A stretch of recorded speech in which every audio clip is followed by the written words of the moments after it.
Gemeente huiverig voor gifspuit bij onkruidbestrijding. Het is dinsdag 19 januari. Dit is Zeeland Nu. Rechter staat gif tegen onkruid juist weer toe.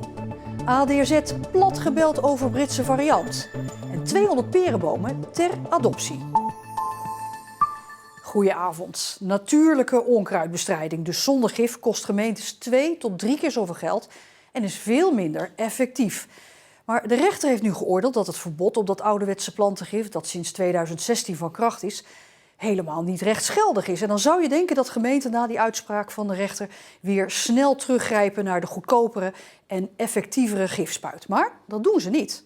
De verleiding zou wellicht groot zijn om het toch weer te doen. Vanwege de volksgezondheid is het niet voor niks natuurlijk dat het destijds niet meer is toegestaan. Daar heb je als overheid ook rekening mee te houden. Dus het zou niet verstandig zijn om het weer te doen. Een van die plekken waar de verleiding groot is om de gifspuit weer te pakken is de begraafplaats in Bieselingen. Ja, een begraafplaats, dat is iets waarvan wij gewoon vinden dat hier picobellen bij moet liggen. Hier heb je een soortje halfverharding. En bij die halfverharding dan komt het groen komt heel snel door. En vroeger dan ging je met de spuit en dan deed je dat 2 of 3 keer op een jaar. En dan had je het hele jaar rond had je gewoon een normale grijze halfverharding. Ja, en nu is het gewoon heel snel dat dat groen er al doorkomt. En ja, daar krijg je wel eens klachten over. De gemeente Capelle is wel gaan nadenken over alternatieven. Misschien moeten we gewoon accepteren dat onkruid erbij hoort. De hele wijk aan de noordkant van Wemeldingen gaan we herinrichten. Waar normaal gesproken de klinkers tegen elkaar aan liggen, wordt hier bewust een open ruimte gecreëerd om een wat groenere straat te krijgen. Dat is ook goed voor je waterverwerking. Hè? Dus ja, daar zullen ze nooit kunnen klagen over onkruid, want het is een bewuste keuze geweest. Ja, aangeschoven is Mercy Kamermans. Mercy, ja, van de rechter mogen we dus weer gif spuiten, maar blijft dat zo, denk je? Nou, het kabinet heeft al aangegeven om die maas die in de wet is ontstaan door die uitspraak van de rechter zo snel mogelijk weer te willen repareren. Waarschijnlijk is dat in het voorjaar van 2022 echt een feit. Ja, dan is het afgelopen met de Roundup. Ja, maar tot die tijd, ruim een jaar nog dus, zou de gemeente dat gif kunnen gebruiken. Maar navraag levert op dat slechts een enkele gemeente dat misschien heel sporadisch op een enkele plek zal doen. Ja, want we zagen Capelle is dus ontevreden. Hoe zit dat met andere gemeentes? Het is nogal wisselend, maar er is wel één grote gemene deler. En dat is dat ze allemaal veel meer geld kwijt zijn aan dat onkruid bestrijden zonder gif. Sinds het gifverbod borstelen, branden en vegen de Zeeuwse gemeenten zich suf om onkruid tegen te gaan. De milieuvriendelijke methodes zijn minder effectief, arbeidsintensiever en dus ook veel duurder dan het gebruik van bestrijdingsmiddelen. Gemeenten in Zeeland zijn gemiddeld 3 keer zoveel geld kwijt sinds 2016. Toch zijn er onderlinge verschillen als het gaat om de tevredenheid van onkruid bestrijden zonder gif. Zo zijn Rijmerswaal, Goes, Borselen, Veren, Middelburg en Vlissingen best te spreken over de resultaten van branden, borstelen en hete lucht. Schouwen-Duiveland, Noord-Beverland, Hulst en Sluis zijn niet echt enthousiast, maar vinden dat het redelijk gaat. En Tolen, Capelle en Terneuzen zijn ronduit ontevreden. Maar Mercy, dat verbod op dat ouderwetse gif, dat is er dus eigenlijk al zo'n 5 jaar. Is er nou in de afgelopen jaren helemaal niks vanuit de industrie gekomen, op natuurlijke basis, wat dan net zo goed is? Ze hebben 5 jaar de tijd gehad. Nee, dat heb ik natuurlijk ook gevraagd aan de wethouder, Jon Herselman. En hij zei ook, ja, ik ben verbaasd gewoon dat de markt niet met een goed alternatief is gekomen. Maar ja, het is er gewoon echt niet. En tot die tijd blijft het dus borstelen, branden en vegen. Mercy Kamermans, dankjewel.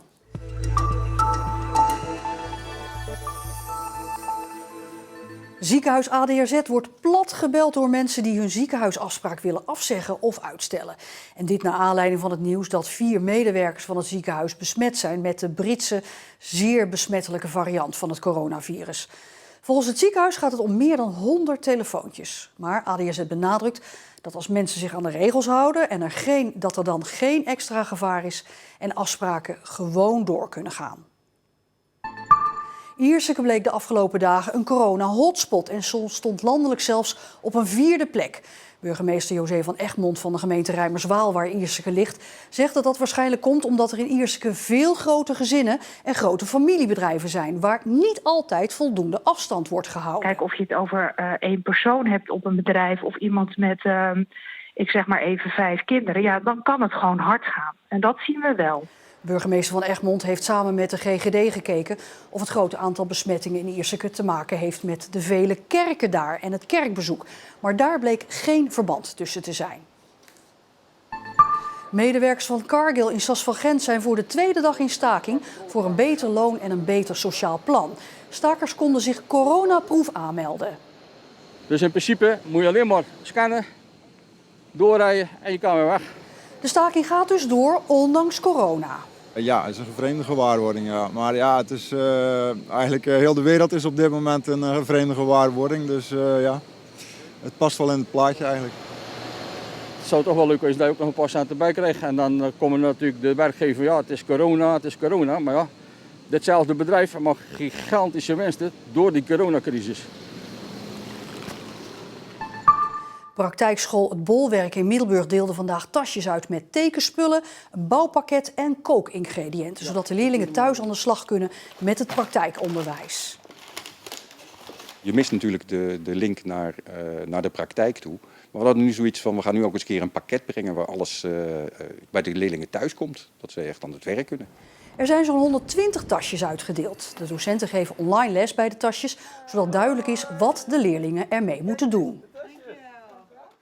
Ja, we wisten dat we een tasje zouden krijgen en voor de rest wisten we niks. Nee. Jullie kunnen aan de slag hiermee. Ja, eigenlijk wel ja. En ik heb er ook eigenlijk best wel veel zin in om het te gaan doen. Miranda van Gig heeft in haar tuin bij Baarland 200 perenbomen staan waar ze niks mee doet. Zelf peren plukken en de boomgaard bijhouden ziet ze niet zitten. En daarom zoekt ze mensen die 1 of meerdere perenbomen willen adopteren. Er hebben zich al gegadigden gemeld, maar dat betekent dus wel veel vreemde mensen in de tuin. Ja, vreemde mensen. Ja, die zijn er in principe wanneer jij er ook bent. En ik ga ervan uit dat mensen geen dingen kapot gaan maken. En ik wil juist ook mensen ervan kunnen genieten.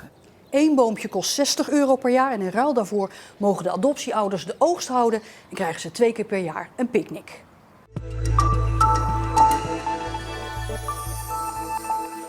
Het blijft druk in de ziekenhuizen. Ook vandaag liggen er weer 35 coronapatiënten in ziekenhuis ADRZ in Goes en Zorgzaam in Terneuzen. Van wie 11 patiënten op de IC. Voor de verpleegkundigen is het al maanden aanhoudend druk. Patiënten blijven maar komen. Het blijft druk op de IC in Goes. En daarom springen collega's van andere afdelingen nog steeds bij. Ik werk op de operatiekamer en doordat ons werk afgeschaald is, kunnen wij ondersteunen op andere afdelingen. Ja, zo helpen we waar we kunnen. Het is aan- en uitkleden van beschermende kleding soms wel 20 of 30 keer per dag. Het is al normaal geworden hier op de IC. De geleidelijke, maar heel gestage stroom die blijft komen.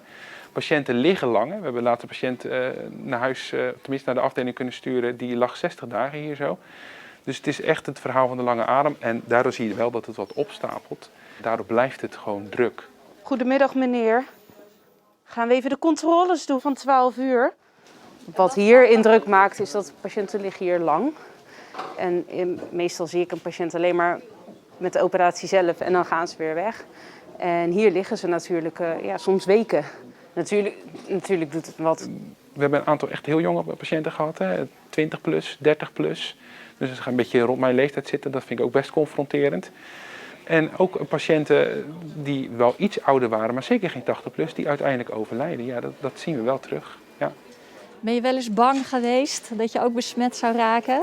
Ik denk dat je heel erg het vertrouwen moet hebben in je collega's dat je allemaal veilig te werk gaat. En dan ben ik eigenlijk niet bang geweest. Nee, tuurlijk is het risico, vind ik. Natuurlijk werk je hier met bewezen besmette COVID-patiënten. Maar hier weet je het. Dus hier kan je er eigenlijk ook juist heel goed naar handelen. In een supermarkt hoop je maar dat iedereen zich gedraagt zoals de regels horen te zijn. Als je naar het Verenigd Koninkrijk kijkt, misschien komt er nog wel een hoge golf op ons af. Ja, dat zijn de geluiden van de laatste tijd inderdaad. Ik ben bang dat iets oploopt. Dus ja, we blijven heel voorzichtig. En de regio blijft ook heel alert om dat goed te kunnen opvangen. Ik hoop dat het uitblijft.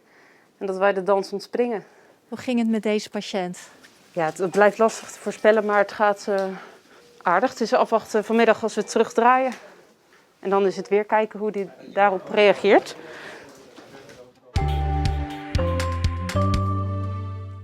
De dag begon met veel regen, maar in sommige delen van Zeeland klaarde het daarna op. Er stond wel de hele dag een flinke wind, zuidwest 7. En morgen wordt het toch een beetje wisselend. De rest van de week zal er toch behoorlijk wat regen vallen, helaas. En tot zover deze Zeeland Nu van deze dinsdag de 19e januari. Nog een hele fijne avond.